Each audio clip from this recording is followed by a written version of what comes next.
Rich, I think something that I've seen you post about, and I posted about recently as well, is ITAM people being asked to have conversations about FinOps or with members of their FinOps teams in their organizations, but being a bit nervous, apprehensive, unsure on their own abilities, really, on being able to hold a sustainable conversation with them. Look, we love acronyms in ITAM, but even reading the book and reading articles, there's even more acronyms and words and stuff that you don't really quite understand as an ITAM person.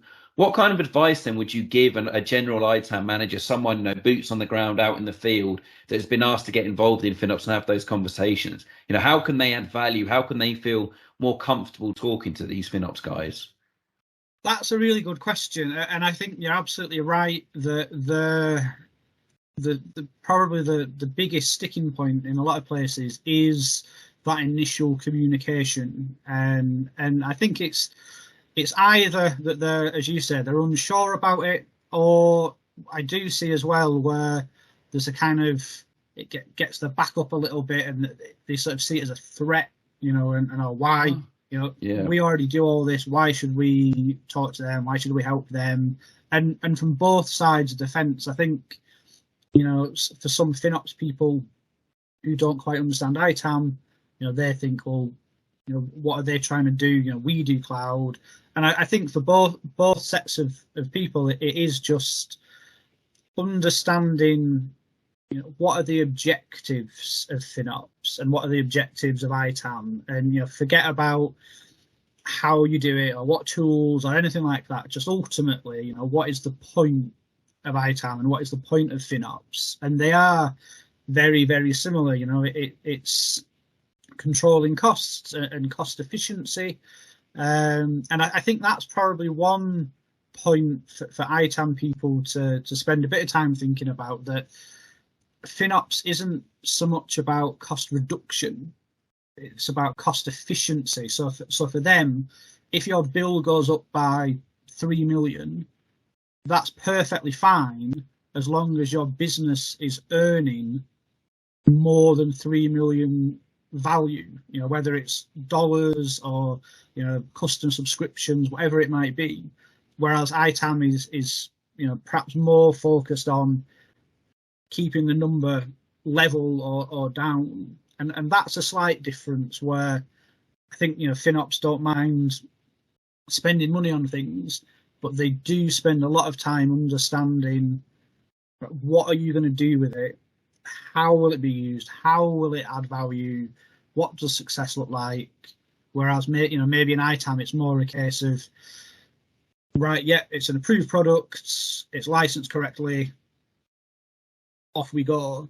And I think that, so there are some slight differences there, but really I think go into the FinOps Foundation site, reading through there's a lot of information on there which does give you a good sort of grounding.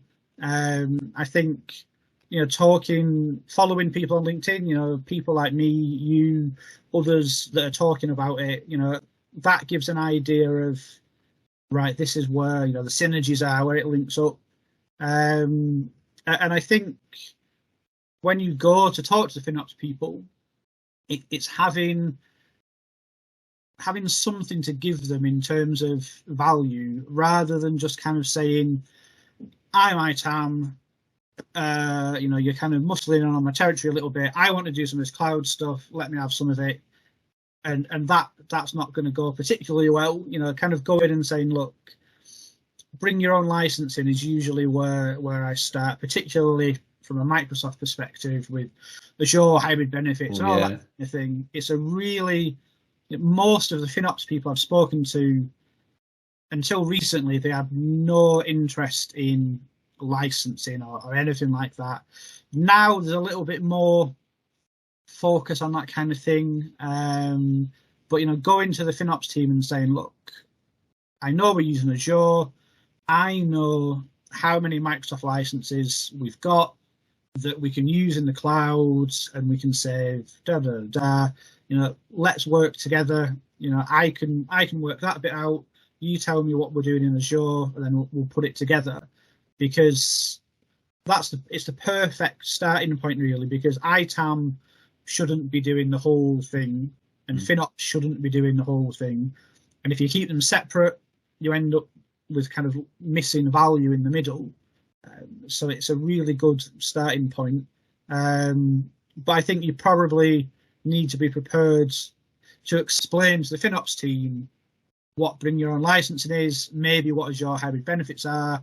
But that's probably the best place to start, rather than, if you go in. Yeah, and if you go in talking about compliance and, you've done this wrong and you've done that wrong and Oracle audits and that, again, it's not a great, obviously you need to get to that conversation, but probably not, kicking the door down and shouting audits at them. I think, bring your own license.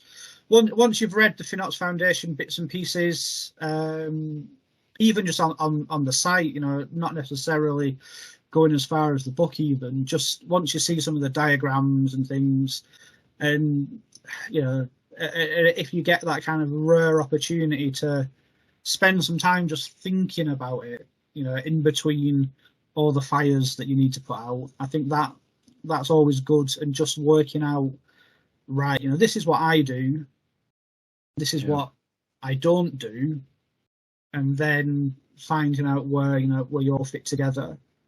Because they are better together. If you have ITAM without FinOps, they do things in the cloud that ITAM would never do. So there's a big thing around like optimizing software code in the cloud and kind of saying, looking at a piece of software that you've written and saying, right, this calls an API, I don't know, 10,000 times a day that costs us 7 cents per call. But actually, if you wrote it like this, you'd only need to call it 6,000 times a day. And over the course of a year, you save massive amounts of money. But ITAM, should never be trying to do that kind of thing. That's absolutely a FinOps thing. Oh.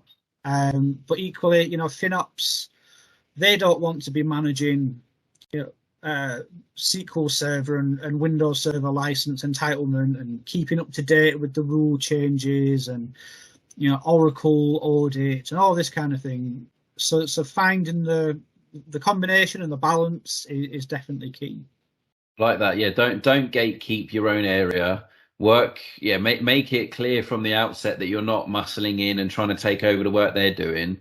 Just even from an ITAM perspective, right? Just explaining your culture and your what you're used to emphasizing. So you mentioned there, $3 million increase on Azure charges for an ITAM person. You'd be like, $3 million increase. Whoa, steady on now. We need to look at this. Whereas FinOps going, but we've got $5 million worth of value, or our customer satisfaction has gone from 80% to 97%, whatever it may be. So kind of, just laying your cards out on the table saying, look, I typically care about price. However, FinOps, you guys care more about the value and the stuff you're getting from it. Just bear with me while I have meltdowns on seeing increased bills. And then, FinOps, exactly like you said, saying, look, we don't care about the bring your own license stuff. That's your domain. You come to us and tell us about it. And I think, having that kind of making sure that the egos are placed aside and, you're just trying to work together for the benefit of the organization.